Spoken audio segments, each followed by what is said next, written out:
Welcome back, grade 12s. This is the fifth and last video. We will be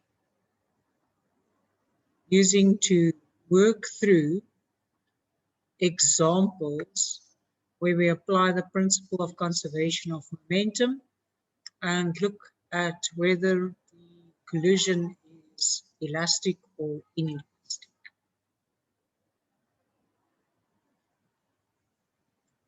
Our last example is example 9.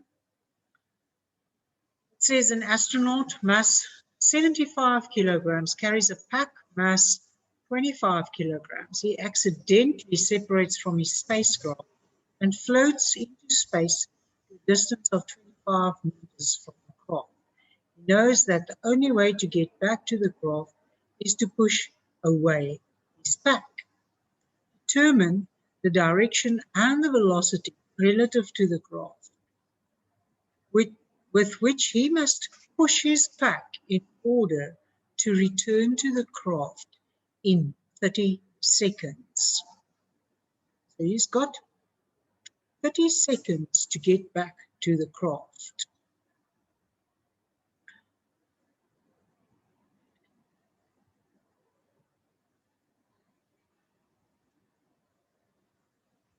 In 25 meters, to travel 25 meters in 30 seconds, his velocity must be, we take that the initial, so he's got to, his initial velocity will be 0. He's got a distance of 25 meters to cover and a time of 30 seconds. So what must his final velocity be? What must his initial velocity be in order to just reach the spacecraft? So the 0 meters per second will not be the initial velocity with which he must start moving towards the craft. The final velocity, he must just reach the craft. So here he is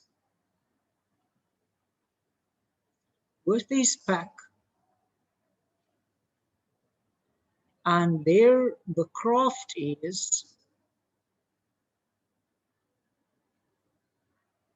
and he's got a distance of 25 meters and he's got 30 seconds to cover it in.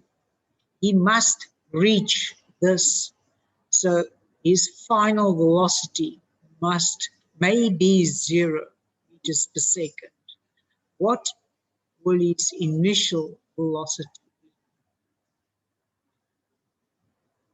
So delta x, I'm going to use an equation of motion to solve this problem.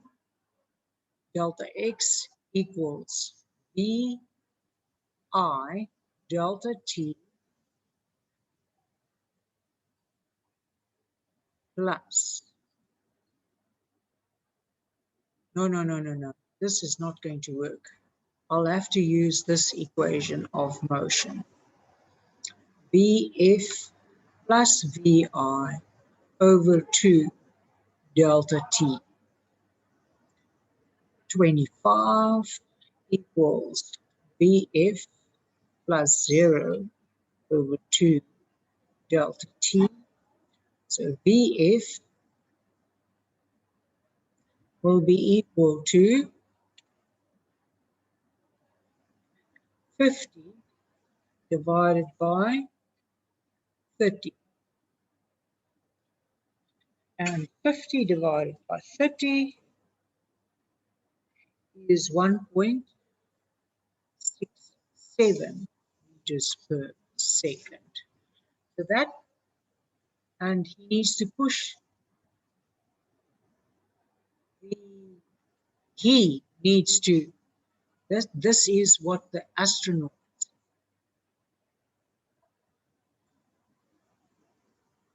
velocity will be. We still need to get the direction and the velocity that he must push his pack back. For that, we will use the principle of conservation of momentum. So the total initial momentum must be equal to the total final momentum.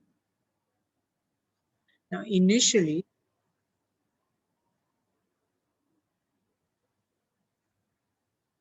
we can take their relative velocities as 0. His final momentum would be 75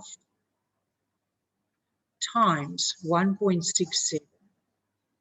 And we need to get the pack's initial velocity, which is 25, sorry, the pack's velocity with which it must move away from him. That would be initial velocity of the pack. Right, so the pack will be moving at 75 times 1.67 divided by 5, the velocity of the pack. Actually, this is the final velocity of the pack,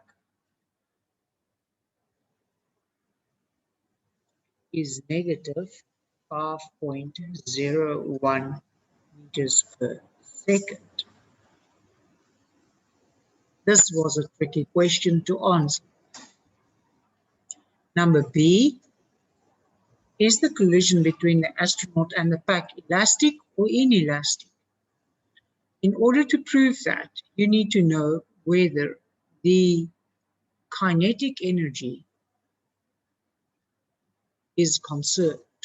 Now, initially, after they have drifted this distance of 25 meters from the craft, we can say that the initial kinetic energy is 0 joules. The total final kinetic energy would be a half times the mass of the astronaut times its velocity after the collision squared, plus a half times the mass of the pack times its velocity squared. So we get a half times 75 times 1.67 squared plus a half times 25 times negative 5.01 squared, and you'll see that you do not get 0. 5.01 squared times 25 times 0.5 plus 0.5 times 75 times 1.67 squared gives you a total of 418.325 joules. And because the total initial kinetic energy is not equal to the total final kinetic energy, it's an inelastic collision. I think this was the most challenging problem we had to face to this point in the exercise.